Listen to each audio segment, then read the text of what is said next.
ভূমিকায় কিছু কথা বলবো।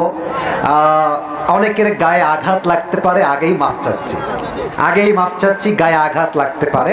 তবে একটা কথা দিল থেকে বলতে চাই, আমরা হক কথার পাগল, কে বেজার কে খুশি দেখার টাইম আমাদের কাছে নয়। আমাকে ঠান্ডা মাথায় উত্তর দেন, সিরাজগঞ্জের চান্দাই কোনার ভার, দেশটা কি পরাধীন না স্বাধীন? আমার দুই হাত দেখেন তো সবাই। এমনে এক যুবক তার বুক পেতে দিয়েছিল গুলির সামনে, নাম কি? সে বুক পেতে দিয়ে প্রমাণ করেছিল মুসলমান সব কাপুরুষের সন্তান নয়, বিড়ালের বাচ্চা নয়, সব সিংহের বাচ্চা, মুসলমানের বাচ্চা। আর একটা কথা তিনি প্রমাণ করে দিয়ে গিয়েছেন, মুসলমান জীবন দিতে রাজি আছে, বাতিলের সামনে মাথা নত করতে রাজি নয়। এবার আমাকে বলেন তো, দেশটা স্বাধীন হতে আমরা খুশি না বেজার? এখানে আমার স্যাররা আছেন, এখানে আমার স্যার আছেন, ওনারা বিএনপি করেন। কোন দলের সঙ্গে আমার দুই পয়সা বিরোধ নেই। বিএনপিও আমার, জামাতও আমার, তাবলীগ আমার, হেফাজত আমার, চরমোনাই আমার। তবে আমার প্রথম পরিচয় বিএনপি নয়, আমার প্রথম পরিচয় জামাত নয়, আমার প্রথম পরিচয় হেফাজত নয়, আমার প্রথম পরিচয় আলিয়া নয়, আমার প্রথম পরিচয় আমি মুসলমান ঘরের সন্তান। দ্বিমত না একমত? একমত। তবে আমি আমার জায়গা থেকে দুটি কথাকে উল্লেখ করতে চাই। আশা রাখছি আপনারা স্যাররা সহ সবাই আপনারা একমত পোষণ করবেন। কেউ যদি দ্বিমত হয়েও থাকেন, মনে মনে থাকেন, এখানে কথা বললেন না। আশা রাখছি আপনারা সবাই একমত হবেন, বিকজ এটা হাদিসের কথা, এটা কোরআনের কথা। এক নাম্বার, দেশে আগামীতে নির্বাচন হবে, এটা আমরা সবাই চাই কি চাই না? তবে আগের মতো ভোট ডাকাতি হলে আমরা মানতে পারবো না। আমাদের দুইটা দাবি। এক, আমরা দেশের প্রধানমন্ত্রী হিসেবে নারীকে লম্বা সময় দেখেছি, অনেক দেখেছি। আগামীতে প্রধানমন্ত্রী হিসেবে সোজা কথা, লাউড অ্যান্ড ক্লিয়ার কথা, কোন নারীকে আমরা প্রধানমন্ত্রী হিসেবে আর দেখতে চাই না। নারী আমরা চাই না। আল্লাহর হাবিব বলেছেন, না এত ঠিক না, আগে বোঝেন। আল্লাহর হাবিব বলেছেন, সেই জাতি কখনো সফল হবে না যেই জাতির মাথার উপরে নারী নেতৃত্ব চলবে। আমার কথা না হাদিসের কথা? এক নাম্বার, কোন নারী দেখতে চাই না। দুই নাম্বার কি চাই? পুরুষ চাই, একদম তা না। পুরুষ চাওয়ার ক্ষেত্রে একটা শর্ত আছে। আমরা এমন একজন পুরুষকে ক্ষমতার চেয়ারে দেখতে চাই যিনি একই সময়ে প্রধানমন্ত্রীও হবেন এবং তার যোগ্যতা এতটা হাইলি কোয়ালিফাইড হবে, তিনি প্রধানমন্ত্রী হওয়ার পাশাপাশি জাতীয় মসজিদ বাইতুল মুকাররমে দাঁড়িয়ে জুমার খুতবা দেওয়ার যোগ্যতাও রাখবেন। আচ্ছা, এবার বুঝে থাকলে বলেন আমাকে, দেশের প্রধানমন্ত্রী যদি হয় জাতীয় মসজিদ বাইতুল মুকাররমের খতিব, সেই দেশে কি আর চোর থাকবে?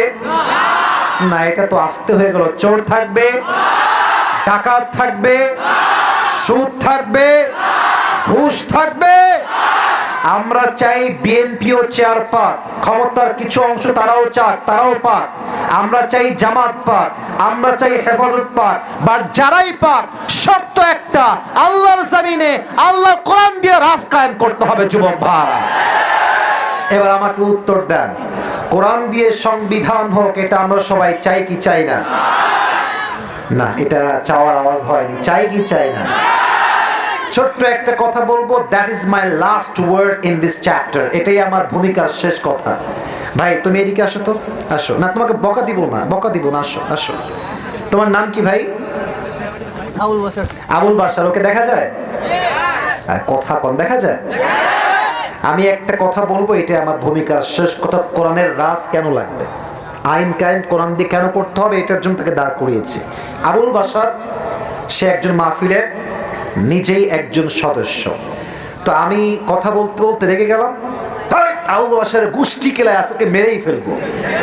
খেপে গিয়ে একটা চাকু নিয়ে এসে ওর পুরো পা, ডান পা কেটে ফেললাম। কোন পা কাটলাম? না, কথা বলেন, কোন পা? এবার তুমি বসে পড়ো, বসে পড়ো। আচ্ছা, এখন সিরাজগঞ্জের চান্দায় কোনো লোকরা বললো হুজুরকে নিয়ে আসলাম ওয়াজ করতে, হুজুর পা কেটে বসে আছে, আজকে হুজুর নামে মামলা দিয়ে দিব থানাতে গিয়ে। থানায় আমার নামে মামলা হলো যে আসিফ হুজুর একটা মাহফিলে এসে এক যুবকের ডান পা কেটে দিয়েছে, নাম হচ্ছে আবুল বাশার। তার কয়েকদিন পরে আদালতে আমার নামে বিচার শুরু হলো। জজ সাহেব আসলেন, এসে বললেন, বলেন কার কি অভিযোগ। আমি কাঠগড়ায় দাঁড়িয়ে আছি, চান্দায় কোনার আমাদের স্যার বসে আছেন ডানে, ইনি বা ইনি বললেন যে আমাদের এই হুজুর মাহফিলে এসে একজন যুবকের ডান পা এক কোপে কেটে ফেলেছে, বিচার করেন স্যার। জজ সাহেব বিচার করলেন যে আসিফ হুজুরের 1 বছরের জেল হলো আর 1 লাখ টাকা জরিমানা হলো। আচ্ছা এবার বলেন, আপনি যে মরিচ কিনেছেন বা 5 কেজি পেঁয়াজ কিনেছেন, এটা কি 5 কেজি আছে কিনা বোঝার জন্য কি পাল্লা লাগে? দাঁড়িপাল্লা। I got the right answer from the people. বলেন সবাই কি পাল্লা? আচ্ছা এবার আমার বিচারটা সঠিক হলো কিনা মাপতে হবে তো। আপনি দাঁড়িপাল্লা নিয়ে আসেন, দাঁড়িপাল্লার ডান দিকে আবুল বাশারের ডান পা কেটে রেখে দেন, আর বাম পাল্লায় আমার 1 বছরের জেল। কয় লাখ টাকা? এই যে ভুলে গেছে, বলতে হবে কয় লাখ।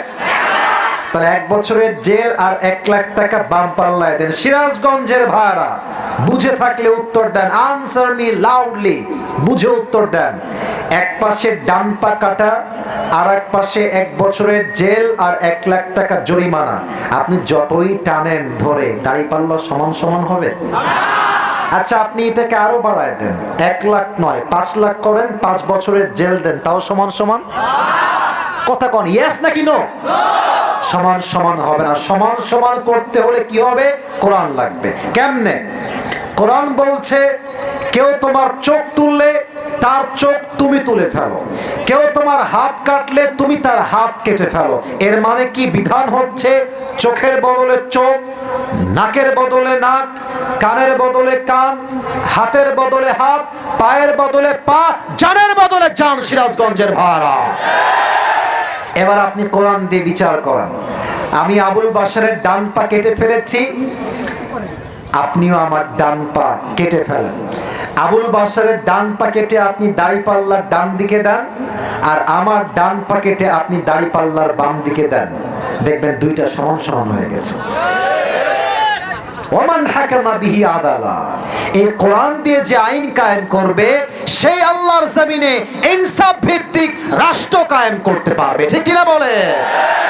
আপনারা সবাই শহীদ আল্লামা দেলোয়ার হোসেন সাইদি হুজুরের নাম শুনেছেন না? আপনারা কি ভয়টাই পান নাকি? নাম শুনছেন না? আমি একটা দোয়া করি, সবাই শুধু আমিন বলবেন, তাতেই আমি খুশি হব। আল্লাহ আমাদের কোরআনের পাখি দেলোয়ার হোসেন সাইদি হুজুরকে জান্নাতুল ফেরদাউসের উঁচু মাকাম নসিব করে দিক। আমিন। আমরা তো এখন হক কথা বলতে পারি। 5 আগস্টের আগে হক কথা বললে 3টা ট্যাগ আসতো। 1 হচ্ছে জঙ্গিবাদ, 2 হচ্ছে রাজাকার, 3 হচ্ছে মৌলবাদ। আপনারা দেখেছেন কিনা ফেসবুকে ইউটিউবে হুজুর ওয়াজ করছে এইভাবে, কোন একটা আওয়ামী লীগ নেতা এসে, কথা কি অবাস্তব না বাস্তব? মনে রাখবেন সিরাজগঞ্জের ভাইরা, কারো বিরুদ্ধে বলছি তা নয়, কোরআনকে যে বন্ধ করতে চেয়েছে তার 14 গোষ্ঠী আল্লাহ নিজেই নির্বংশ করে ছেড়ে দিয়েছে।